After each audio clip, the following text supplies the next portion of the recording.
ಬಿಜೆಪಿಯಲ್ಲಿ ಮಹತ್ವದ ರಾಜಕೀಯ ಬೆಳವಣಿಗೆಗಳು ನಡೆದಿವೆ. ವಿಜಯೇಂದ್ರ ವಿರೋಧಿ ಬಣ ಮತ್ತಷ್ಟು ಬಲಿಷ್ಠವಾಗಿದ್ದು, ವಿಜಯೇಂದ್ರ ಅವರನ್ನ ರಾಜ್ಯಾಧ್ಯಕ್ಷ ಸ್ಥಾನದಿಂದ ಕೆಳಗಿಳಿಸಲು ಇನ್ನಿಲ್ಲದ ಕಸರತ್ತು ನಡೆಸಿದೆ. ಈಗಾಗಲೇ ಹಲವು ಸಭೆಗಳನ್ನ ಮಾಡಿ ತಮ್ಮ ಬೇಡಿಕೆಯನ್ನ ಹೈಕಮಾಂಡ್ಗೆ ರವಾನಿಸಿದೆ. ಹೀಗಾಗಿ ಡಿಸೆಂಬರ್ ಅಥವಾ ಜನವರಿಯಲ್ಲಿ ವಿಜಯೇಂದ್ರ ಬದಲಾವಣೆಯಾಗುತ್ತೆ ಎನ್ನುವ ಚರ್ಚೆಗಳು ನಡೆದಿವೆ. ಇದಕ್ಕೆ ಪೂರಕವೆಂಬಂತೆ ರಮೇಶ್ ಜಾರಕಿಹೊಳಿ ಸಹ ಕೆಲವೊಂದಿಷ್ಟು ಸೂಕ್ಷ್ಮ ವಿಚಾರಗಳನ್ನ ಮಾಧ್ಯಮಗಳ ಮುಂದೆ ಹಂಚಿಕೊಂಡಿದ್ದಾರೆ.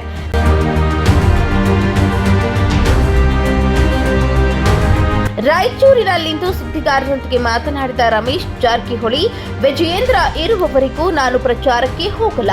ವಿಜಯೇಂದ್ರ ಅಧ್ಯಕ್ಷ ಎಂದು ಒಪ್ಪುವುದಿಲ್ಲ. ಅವರ ಸ್ಥಾನಮಾನದ ಕೆಲಸಕ್ಕೆ ನಾನು ವಿರೋಧ ಮಾಡಿಲ್ಲ. ರಾಜ್ಯಾಧ್ಯಕ್ಷ ಸ್ಥಾನ ಬದಲಾವಣೆ ವರಿಷ್ಠರು ತೀರ್ಮಾನಿಸುತ್ತಾರೆ. ಬಹಿರಂಗವಾಗಿಯೂ ನಾನು ಕೆಲವೊಂದು ವಿಷಯಗಳನ್ನ ಹೇಳಲ್ಲ.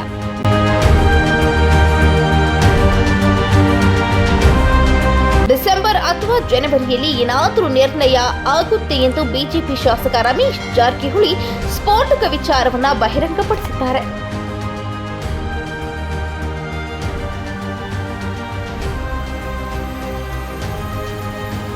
ಹೆಚ್ಚಿನ ಸುದ್ದಿಗಳಿಗಾಗಿ ನೋಡ್ತಾ ಇರಿ ಕನ್ನಡ 9 ನ್ಯೂಸ್.